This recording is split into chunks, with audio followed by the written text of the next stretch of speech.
pang lola. Sabi niya pinalaman lola.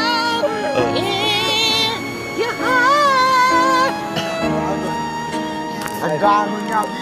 Kung ika'y mawawala, di ko yata makakaya malimutin ang nakaraan nating dalawa.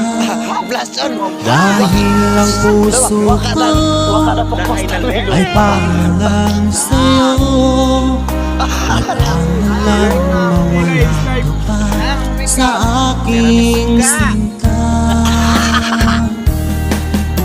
Hindi mo na kailangan mangamba sa piling ko, dahil kapag ang pag-ibig ko sa'yo, ako'y iyong Lerek sa lerek.